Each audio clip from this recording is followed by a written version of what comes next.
Hello बच्चों। आज हम लोग क्लास 9th का फिजिक्स का फर्स्ट चैप्टर पढ़ने वाले हैं। ठीक है, जिसका नाम है गति यानी कि मोशन, चलना।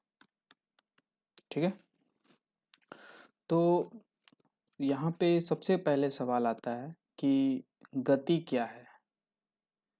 मोशन यानी कि मोशन, गति यानी कि मोशन क्या है, और कब कहते हैं कि कोई बॉडी मोशन में है, और कब कहते हैं कि कोई बॉडी रुकी हुई है। ठीक है, गति नहीं कर रही है, विराम अवस्था में है। अवस्था जिसे हम अम, हालत बोलते हैं कि किस हालत में है, किस अवस्था में है कोई बॉडी, गति कर रही है कि विराम कर रही है। तो ये सवाल आता है। तो अगर आप 6-7 के फिजिक्स अगर अच्छे से पढ़े होंगे, 7-8 का, तो आपको ये ध्यान होगा कि गति किसे कहते हैं, कुछ थोड़ा बहुत आइडिया होगा। तो जैसे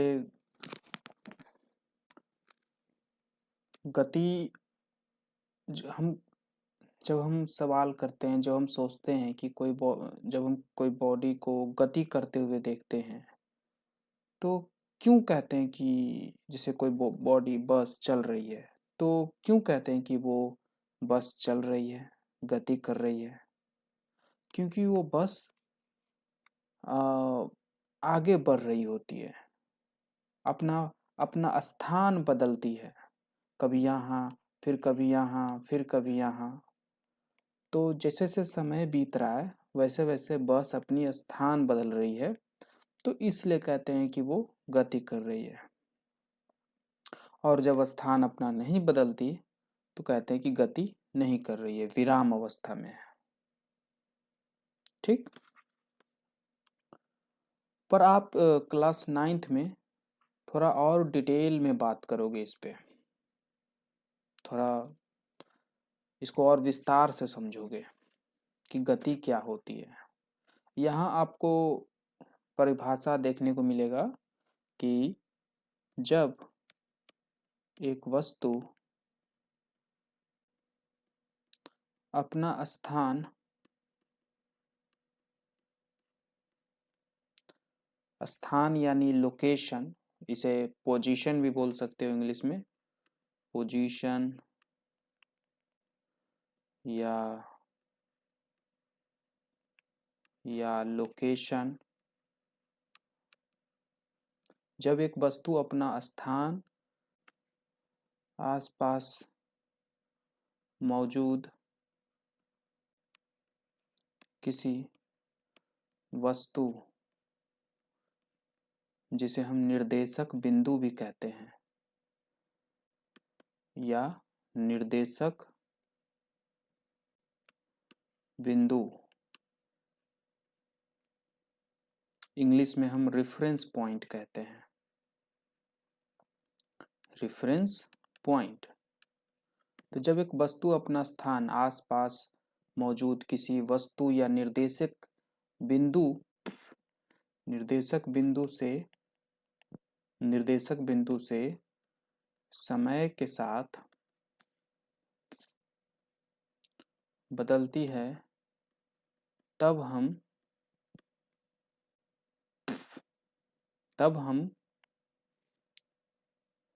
उस वस्तु को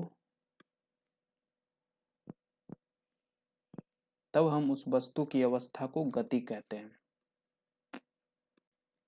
अवस्था, हालत, मतलब वो गति में है, तब उस वस्तु की अवस्था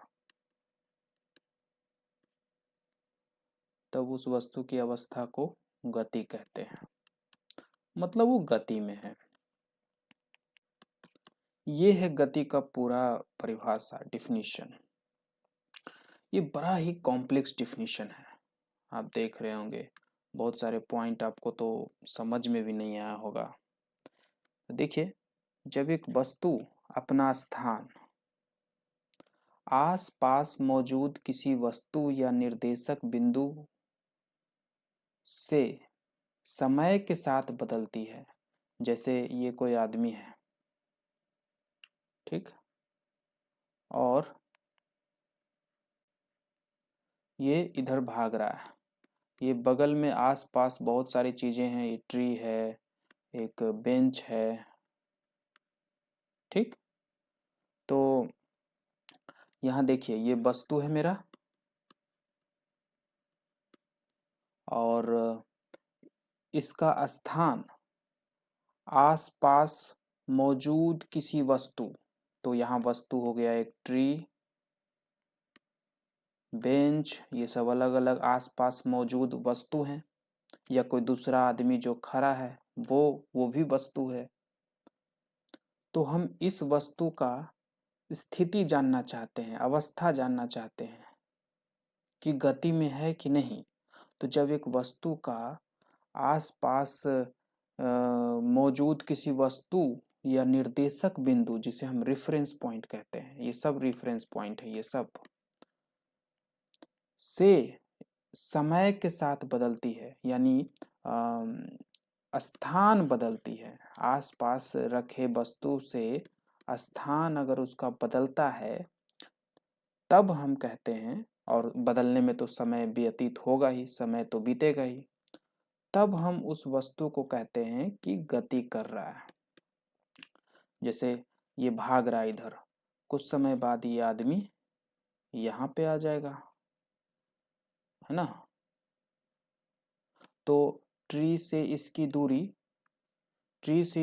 पहले इतनी थी, अब दूरी इतनी हो गई।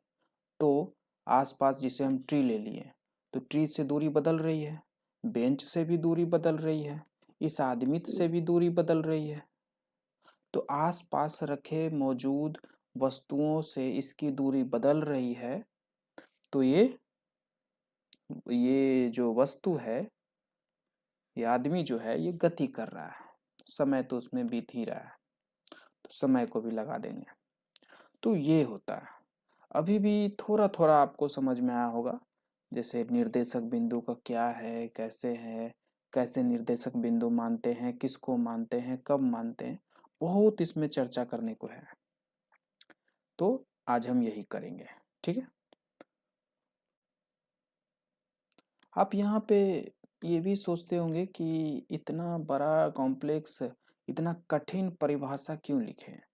सिंपल ये लिख देना चाहिए था कि एक बॉडी अपना, एक वस्तु अपना पोजीशन यानी स्थान, अपना स्थान बदल रहा है तो गति कर रहा है, बस।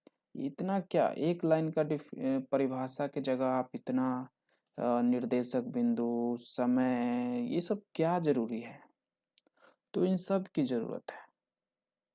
ये जो आप जानते थे कि अपना वो गति, कोई बॉडी, कोई वस्तु अपना पोजीशन, अपना स्थान बदल रहा है तो गति है, ये आधा डिफिनीशन है, ये आधा परिभाषा है, पूरा नहीं है।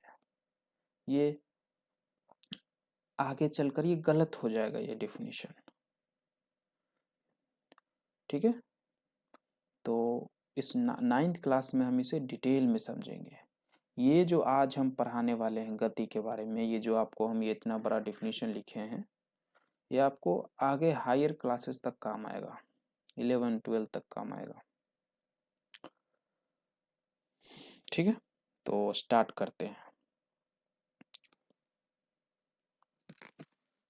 अब अभी अभी हमने बोला कि जो आप डिफिनीशन सोच कर आए हो कि एक वस्तु अपना स्थान बदल रहा है तो गति कहते हैं, ये गलत तो हमने बता दिया कि ये गलत है, पर कैसे गलत है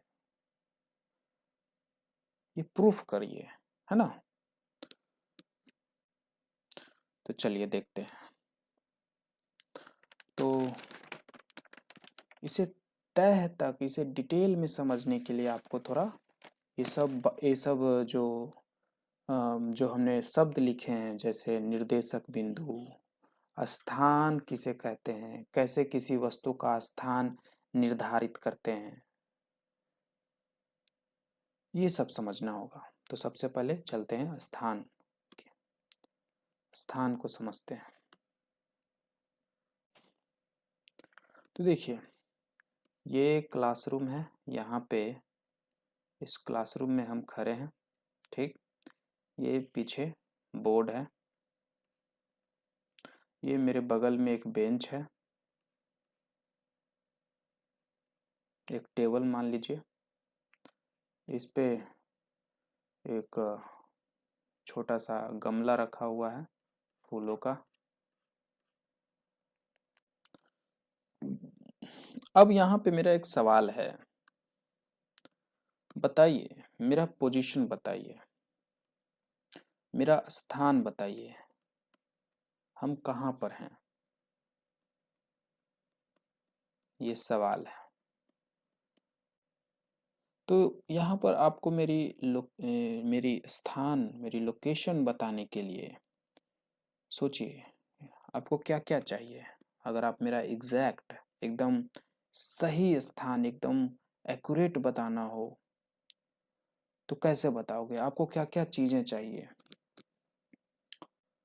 तो इतने समय में आप ज़रूर सोचे होंगे कि आपको एक ये दूरी मेजर करने के लिए, है ना, कि कितने दूर हैं हम। तो दूरी मेजर करने के लिए आपको स्केल चाहिए, ठीक है। दूरी मेजर करने के लिए, दूरी मापने के लिए। और क्या चाहिए आपको, पेन चाहिए, है ना, वो दूरी अपने पेपर पे लिखने के लिए, ठीक है।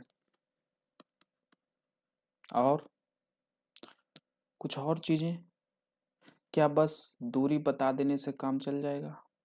पर एक मिनट, आप दूरी बताओगे कैसे। आप स्केल आप स्केल ऐसे लोगे,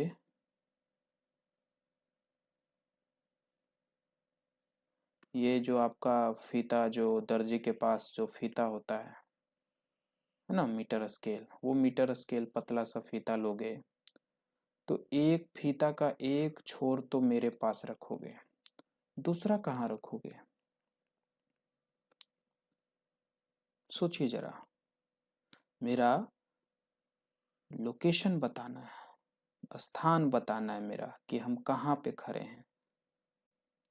जरा सोचिए। आपने सही सोचा। आप अब आप सोचिए, ये आप सोचिए, ऐसा ऐसा आप सोचिए कि ये जो स्केल चाहिए हमें दूरी मेजर करने के लिए चाहिए, ठीक है। पर वो दूरी कहाँ से मेजर करेंगे। तो यहाँ पे मेरी लोकेशन बताने के लिए, मेरा स्थान बताने के लिए आपको किसी न किसी आसपास के कोई चीज का सहारा लेना पड़ेगा, ठीक है। आपको उसकी जरूरत पड़ेगी। जैसे ये बोर्ड हो गया, ये नीचे टेबल है, या टेबल के ऊपर जो पॉट रखा हुआ है, गमला रखा हुआ है वो है, या इस जिस कमरे में हम लोग हैं उस कमरा का कोना, कोई ना कोई आप किसी न किसी को आप सहारा लोगे, वहां से आप स्केल मेरे पास लाओगे, जैसे इस टेबल से ही, ऐसे, ठीक है। और बताओगे कि कितनी दूर पे है, या फिर इस बोर्ड से, या फिर इस पोर्ट से। तो ये जो सहारा लिए ना आप, बिना सहारा के आप दूरी नहीं बता सकते। उसी सहारे को हम रेफरेंस पॉइंट कहते हैं, निर्देशक बिंदु, निर्देशक बिंदु कहते हैं। बिना निर्देशक बिंदु के हम नहीं बता सकते, ठीक है। अगर आपको निर्देशक बिंदु मालूम है तो वहां से आप स्केल का एक एंड मेरे पास और एक छोर आगे उस निर्देशक बिंदु तक ले जाओगे, है ना। या निर्देशक बिंदु से, निर्देशक बिंदु पे स्केल का 0 रखोगे और वहां से मेरे पास लेकर आओगे स्केल को, है ना। देखोगे 25 मीटर कि 30 मीटर कितने दूर पे हैं। चलो मान लेते हैं 50 मीटर पे हैं हम, ठीक, 50 मीटर आया ये टेबल से। पोर्ट से कुछ और आएगा, इस गमले से कुछ और दूरी आएगा, शायद 70 मीटर, है ना, नहीं तो 60 मान लेते हैं। तो ये जो आपने बताया 50 मीटर दूरी है, कहाँ से ये बताना जरूरी है, कहाँ से 50 मीटर दूरी है ये बताना जरूरी है, यानी कि निर्देशक बिंदु बताना जरूरी है। तो टेबल से, है ना, बिना निर्देशक बिंदु के कंफ्यूजन हो सकता है। अब बताइए क्या ये काम हो गया, पूरी बात हो गई, मेरी स्थान जो है वो पता चल गया। कल मान लो कोई बच्चा आएगा जो आज नहीं आया है, वो कल आएगा और आप उसे बताओगे कि सर कल पढ़ाए थे, तो वो कहाँ पे खड़े थे, तो क्या बोलोगे, टेबल से 50 मीटर, मेरा स्थान बताओगे टेबल से 50 मीटर। क्या ये काफ़ी है, क्या वो बच्चा समझ गया, क्या कंफ्यूजन नहीं होगा कि टेबल से 50 मीटर इधर कि इधर, है ना, कि इधर कि इधर कि इधर कि इधर, दाएं बाएं, नॉर्थ साउथ ईस्ट वेस्ट, पूरब पश्चिम किधर। अगर आप उसे बोलते हो टेबल से 50 मीटर की दूरी पे सर खड़े थे, तो वो तो ये भी दूरी हो सकता है, इधर भी 50 हो सकता है। तो यहाँ पे आपको डायरेक्शन बताना भी जरूरी है। सिर्फ मैग्नीट्यूड, ये जो वैल्यू है इसे हम मैग्नीट्यूड कहते हैं या मान कहते हैं, इंग्लिश में मैग्नीट्यूड कहते हैं। तो सिर्फ मैग्नीट्यूड बता देने से काम नहीं चलेगा। रेफरेंस पॉइंट बताएं हम लोग, मैग्नीट्यूड बताएं, अब एक और चीज की आवश्यकता है जो कि है दिशा, डायरेक्शन, तभी अच्छे से समझ पाएगा कोई भी। तो यहाँ इतने सारे अभी जो हम लोग अभी तक जो बात की है, इससे हमें एक बात समझ में आती है, कंक्लूजन ये निकलता है। कंक्लूजन यानी कि इस पूरे बात का सार, निष्कर्ष ये निकल के आता है कि किसी भी वस्तु का स्थान बताने के लिए हमें 3 चीजों की आवश्यकता है। इसे लिख लीजिए, किसी भी वस्तु का स्थान बताने के लिए हमें 3 चीजों की जरूरत पड़ती है। पहला, निर्देशक बिंदु। सबसे पहले तो निर्देशक बिंदु डिसाइड करो कि किधर से आप दूरी नापोगे, है ना, निर्देशक बिंदु। फिर दूसरा, दूरी, लेंथ, लेंथ मेजर करोगे स्केल की सहायता से। फिर तीसरा, दिशा, रेफरेंस पॉइंट, दूरी, लेंथ या डिस्टेंस बोल सकते हो, और दिशा, डायरेक्शन। अब चलिए कुछ क्वेश्चन पूछते हैं आपसे, अगर बात ये पूरा समझ गए होंगे तो क्वेश्चन का आप जवाब दे सकते हैं। तो ये है आपका, यहाँ पर हम एक बनाने जा रहे हैं स्टिक, ठीक, और इस स्टिक में हम एक धागा लगा रहे हैं इस तरीके से, और इस धागे से एक तिरंगा लगा दिए। अब ये जो तिरंगा है, यहाँ पे ये तिरंगा थोड़ा सा और ऊपर है, और थोड़ा ये इस तिरंगा का जो स्टिक का जो टॉप है वो यहाँ तक है। तो इस फ्लैग्स का, ये जो झंडा है ये फ्लैग है, इसका आप पोजीशन बताइए। क्वेश्चन यही है, इस फ्लैग का,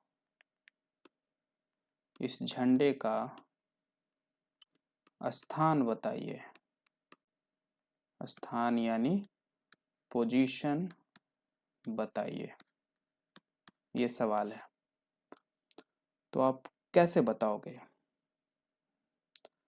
तो आप बोल सकते हो कि स्टिक के ऊपर है, टॉप से थोड़ा सा, ये जो सबसे ऊपरी बिंदु है उससे थोड़ा सा नीचे है, ऐसा बोलोगे।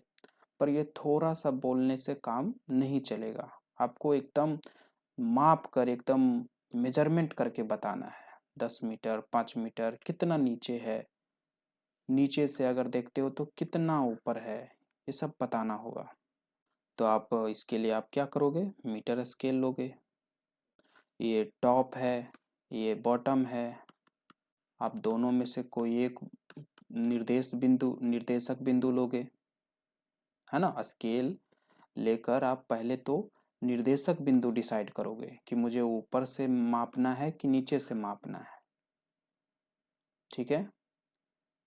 फिर मान लो ऊपर से नापना है, तो हम यहाँ पे स्केल का 0 रखेंगे और नीचे लेके चले आएंगे, ठीक है। यहाँ 0 सेंटीमीटर, 1 सेंटीमीटर, 2 सेंटीमीटर, इस तरीके से मेजर करते करते यहाँ आया 5 मीटर। नीचे से मेजर करोगे, अगर आपका निर्देशक बिंदु बॉटम है तो आप ऐसे स्केल रखोगे, यहाँ पे 0 रखोगे और ऊपर जाओगे, 1 2 3 ऐसे करते करते करते देखोगे 15 मीटर। तो आप निर्देशक बिंदु पहले निर्णय लोगे, डिसाइड करोगे। तो देखिए, यदि निर्देशक बिंदु टॉप पे है, टॉप है मेरा, तो कितनी दूरी है, डिस्टेंस कितना है, टॉप है अगर तो 5 मीटर है। इसी को हम लोग मान कहते हैं, मैग्नीट्यूड कहते हैं। डायरेक्शन, क्या डायरेक्शन है, तो नीचे की ओर, है ना, नीचे की ओर। दिशा, यहाँ पे दूरी नीचे की ओर। तो टोटल मेरा स्थान क्या हुआ, झंडे का स्थान क्या हुआ, 5 मीटर नीचे, अगर हम निर्देशक बिंदु टॉप मानते हैं तो। और अगर हम निर्देशक बिंदु बॉटम मानते हैं, सबसे नीचे मानते हैं, तब दूरी क्या हो जाएगा, 15 मीटर, है ना। दिशा क्या हो जाएगा, ऊपर की ओर। अगर किसी को बोलोगे कि बॉटम से 15 मीटर, तो बॉटम से 15 मीटर तो नीचे भी होता है ऊपर भी होता है, तो ये बताना जरूरी है। किसी को बोलोगे टॉप से 5 मीटर, तो टॉप से 5 मीटर ऊपर चला जा सकता है, नीचे भी चला जा सकता है। तो क्या बोलोगे, ये निर्णय लेना होगा। दिशा तो ऊपर की ओर, तो पूरा स्थान क्या बोलोगे, 15 मीटर ऊपर। तो इस तरीके से हम किसी भी वस्तु का स्थान बताते हैं, ये भी बताते हैं कि कितना दूरी है और कहाँ से, किस डायरेक्शन में, ये सब बातें बताते हैं, तब जाकर किसी का स्थान पूरा हो पाता है। यहाँ पे भी कुछ निष्कर्ष निकालने वाली बात है, निकालने को मिल सकता है। यहाँ पर फ्लैग का जब देखिए, ये जो है 5 मीटर नीचे, ये किसका स्थान है, फ्लैग का। ये 15 मीटर ऊपर, ये किसका स्थान है, ये भी फ्लैग की ही बात की जा रही है, झंडे की बात हो रही है यहाँ पे भी। तो ये दोनों जो स्थान है फ्लैग का ही, झंडे का ही स्थान है। एक ही चीज का दो दो स्थान, समझ रहे हैं। और कहीं और ले लें, बगल का कोई पेड़ वगैरह ले लें, तो पेड़ से दूरी मेजर करेंगे तो कुछ और आएगा, कुछ और डायरेक्शन में। तो यहाँ से हमें निष्कर्ष ये निकलता है कि आप एक ही चीज का, एक ही वस्तु का स्थान अनगिनत तरीके से बता सकते हो। ठीक है, एक ही बॉडी का अनेक पोजीशन, अनेक स्थान हो सकता है। स्थान जहाँ पे है वो वहीं पे है, पर उसके बताने के तरीके अनेक हैं। जहाँ पे फ्लैग है वहीं पे है, पर बताने के तरीके अलग हैं। 5 मीटर नीचे, 15 मीटर ऊपर, दाएं बाएं, अनेक तरीके हैं। ठीक है, यहाँ पे देखिए, ये जो अभी जो हम लोग बात किए हैं, ऐसा ही कुछ सेम स्थिति हमारे घरों में भी होते हैं, हमारे परिवार में, संबंधी में। जैसे आपके पापा आपके लिए पापा हैं, पर आपके दादाजी के लिए बेटा है। देख रहे हैं, एक ही आदमी है, पर आपके लिए कुछ और है, आपके दादाजी के लिए कुछ और है, आपके मम्मी के लिए वो कुछ और है। समझ रहे हैं बात को? तो यहाँ पे भी हम कह सकते हैं कुछ, यहाँ पे भी वैसे ही है जैसे आपके घर में है, कि नीचे से इस झंडे की दूरी कुछ और है और ऊपर से इस झंडे की दूरी कुछ और है। दोनों दूरी झंडे की ही है, पर अलग अलग है। सेम जैसे आपके परिवार में।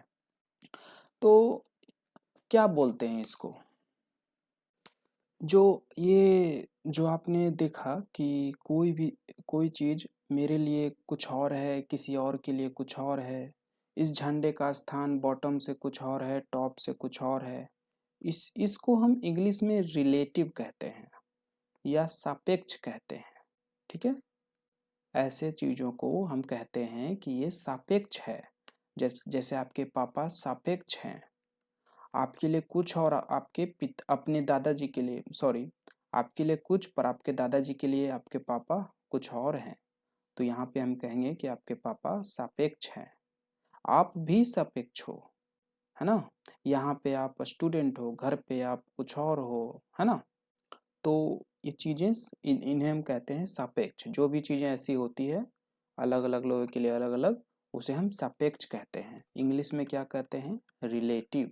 तो यहाँ पे कॉन्क्लूजन ये निकला, यानी कि निष्कर्ष हमें ये निकला कि ये हम स्थान की बात कर रहे हैं, तो हम यहाँ कह सकते हैं कि किसी भी वस्तु का स्थान सापेक्ष होती है। किसी भी वस्तु का स्थान सापेक्ष होती है। इसे हम इंग्लिश में रिलेटिव कहते हैं। आप ये जो गति बोलते हो कि ये वस्तु गति कर रही है, ये रुकी हुई है, विराम अवस्था में है, ये गति अवस्था में है, ये भी सापेक्ष है। यानी कि आपके लिए गति कर रही है, पर वो किसी और के लिए रुकी हुई है। अलग अलग लोगों के लिए अलग अलग है, वही सेम बॉडी। जैसे आप अपने आप को सोच रहे होगे कि अभी तो हम बैठकर पढ़ रहे हैं, हम अभी विराम अवस्था में हैं, पर ऐसा नहीं है। अगर आपको कोई एस्ट्रोनॉट जो मून पे है अभी, वहाँ से आपको कोई देख रहा होगा, आप इस अर्थ पे बैठे हो, मून जो इस अर्थ के चारों तरफ चक्कर लगा रही है, और ये अर्थ जो सन के चारों तरफ चक्कर लगा रही है, ये आपका मून, ये अर्थ और ये सन, और ये सन खुद पूरे गैलेक्सी के चारों तरफ चक्कर लगा रही है। पूरा अपना प्लैनेट जो चारों तरफ इसके चक्कर लगा रहा है, वो सब और सन के साथ सब लोग गैलेक्सी के चक्कर लगा रहे हैं। तो अगर ये जो मून से आपको कोई देख रहा होगा टेलीस्कोप वगैरह से, तो क्या देखेगा कि आप रुके हुए हैं, आप इस सन के चारों तरफ चक्कर लगा रहे हैं, आप भाग रहे हैं, इधर उधर घूम रहे हैं, चक्कर भी लगा रहे हैं। तो कैसे कहोगे कि आप रुके हुए हो? आप तो इधर से उधर जा रहे हो, आप अपना स्थान बदल रहे हो, और जो वस्तु स्थान बदलती है उसे हम गति कहते हैं। तो कौन गति में कर है, कौन गति में नहीं है, ये सापेक्ष है। ये निर्भर करता है कि आप कहाँ से देख रहे हो उस वस्तु को, रेफरेंस पॉइंट क्या है, स्थान क्या है जहाँ से आप देख रहे हो, किस जगह से देख रहे हो। इसे हम आगे और अच्छे से समझेंगे, पर हम अभी आपको आइडिया दे रहे हैं कि सापेक्ष हैं चीजें। ठीक है।